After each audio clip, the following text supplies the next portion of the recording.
आप सभी का बहुत बहुत स्वागत है।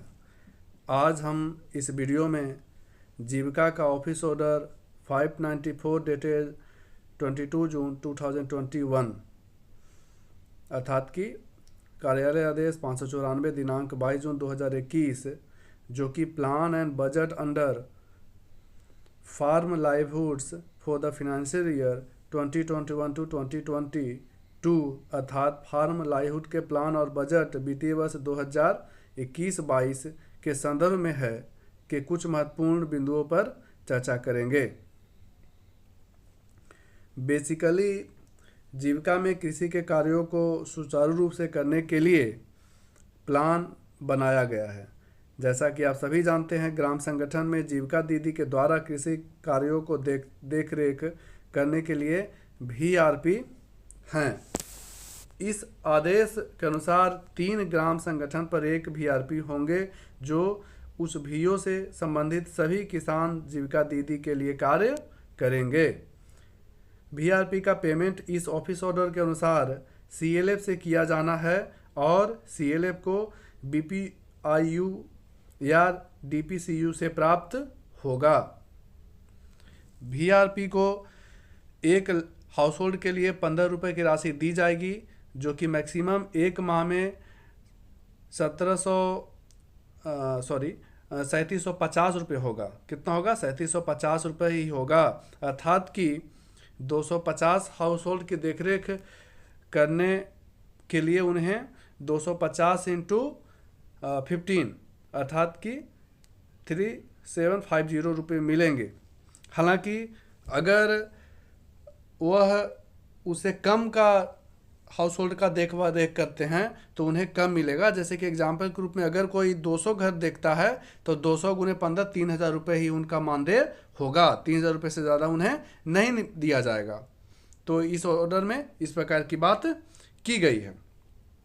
इसके साथ ही यदि VRP के द्वारा ग्राम संगठनों को खेतीबाड़ी से संबंधित प्रशिक्षण दिया जाता है तो इसके लिए उन्हें 200 रुपये प्रत्येक ग्राम संगठन के लिए दे होगा। अधिकतम 600 रुपये दे होंगे अर्थात कि 200 इंटू 3 टोटल 600। तो 600 रुपये उन्हें प्राप्त होंगे। किस लिए? तो ग्राम संगठनों को प्रशिक्षण देने के संदर्भ में। इस तरह से अगर किसी को टोटल 3750 रुपये मिल रहे हैं और 600 रुपये उन्हें मिल रहे हैं किसके लिए? प्रशिक्षण देने के लिए, तो कुल जुट कर कितना हो गया? 3750 प्लस 600 अर्थात कि 4350 रुपये मानदेय उनको मिलेगा। उसके वे हकदार होंगे। अब हम लोग VRP का इंडेंट भरने की जानकारी प्राप्त करते हैं कि आखिर इंडेंट कैसे भरा जाएगा, और यह काफ़ी महत्वपूर्ण है। तो हम लोग इसमें विस्तार से धीरे धीरे सभी कॉलम पर विचार करेंगे। सभी कॉलम पर विचार किया जाएगा। सबसे पहले आते हैं भुगतान का माह में। तो इसमें अप्रैल 2021 लिखा जाएगा। VRP का नाम पता, आप अपना नाम पता भरेंगे। संकुल संघ का नाम में CLF का नाम लिखा जाएगा। और VRP द्वारा जो चौथा कॉलम है VRP द्वारा सेवा प्रदान किए जाने के संदर्भ में, तो उसमें आप उनकी जानकारी प्रदान करेंगे। कितने हाउस होल्ड, कितना लोगों का आप देखरेख कर रहे हैं, उसका डिटेल आपको भरा जाएगा। वित्तीय वर्ष में 2020-21 लिखा जाएगा और मोबाइल नंबर दिया जाएगा, बैंक का डिटेल दिया जाएगा। अगर बात करते हैं आगे की फॉर्म में, तो ग्राम संगठन का नाम आपको लिखना है। मुख्य फसल कौन कौन से उगाए जा रहे हैं उसका डिटेल भरनी है। किसानों के संख्या को लिखना है कि वे किसान जो हैं वो इस प्रकार का खेती कर रहे हैं, कितने ज़मीनों में की जा रही है, यह सभी डिटेल जानकारी आपको देनी है। और जैविक खेती करने वाले किसानों की संख्या भी आपको इसमें भरना है। किचन गार्डन करने वाले महिला किसानों की संख्या कितनी है वो भी आपको डालना है। सरकारी परियोजना से जोड़े गए किसानों की संख्या, आपके द्वारा कितने लाभप्रद हुए, कितने को सब्सिडी मिली है, कितने को बीज मिली है, वो भी आपको इसमें लिखना पड़ेगा। और आप कितने क्षेत्रों में भ्रमण किए उसकी भी जानकारी आपको देनी होगी।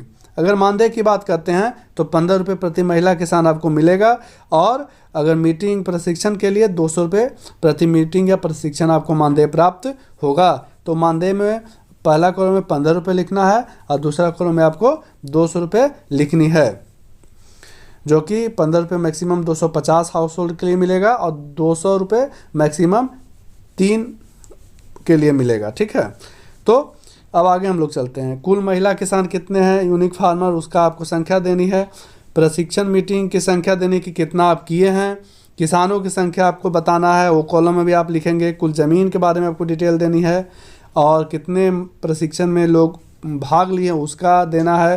कंजर्वेंसी चार्जेज का विवरण भी आपको देनी है, और कुल मानदेय आपको कैलकुलेट करके लिखना है, और अपना VRP हस्ताक्षर और दिनांक के साथ कर देंगे। देखिए टिक लगाया हुआ है, वहीं पर आपको अपना साइन करना है और डेट डालनी है। अगर बात करते हैं आगे, तो यहाँ पर ये भरने के बाद, साइन करने के बाद जमा करेंगे। साथ ही साथ इसमें एक प्रति भी देनी होगी, जिसमें महिला किसान के पति, उसके गांव, पंचायत, समूह, ग्राम संगठन आदि का नाम उसमें डिटेल रूप से भरा हुआ होगा। इसके साथ ही यदि किसी ग्राम संगठन में VRP का कार्य कोई नहीं कर रहा है, तो CM के द्वारा वो कार्य किया जाएगा, और बदले में उन्हें 10 रुपये के हिसाब से मैक्सिमम 800 रुपये अतिरिक्त मानदेय मिलेगा। दोस्तों, यह जानकारी आपको फ़िलहाल अभी दिया जा रहा है। अगर किसी प्रकार की और जानकारी की ज़रूरत आपको है, तो आप अपने जिला तथा DPM से संपर्क कर सकते हैं, और इस कमेंट बॉक्स में आप कमेंट करके किसी भी जानकारी को प्राप्त कर सकते हैं। कृपया चैनल को सब्सक्राइब और वीडियो को लाइक कर दें। धन्यवाद।